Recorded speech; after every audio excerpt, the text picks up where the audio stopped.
Guys, matagal na to siya. Parang kailan ba yung pumunta si Ina dito? Binili niya dami. Pero hindi nila maluto-luto. Tapos wala yung kapatid ko dito. So ngayon, pumunta kami ng kapatid kong isa kahapon.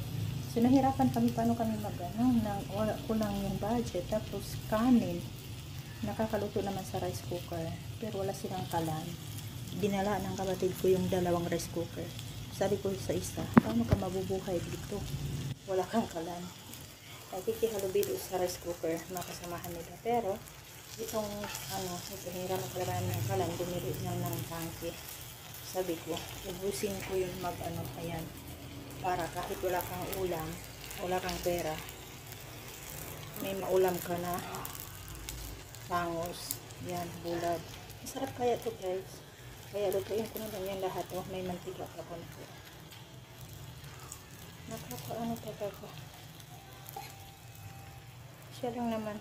Kunti ang tao dito kasi karamihan may OJT, may summer class. So sa malayong lugar nahihirap maging estudyante. Pero sila lang naman ang nahihirapan guys.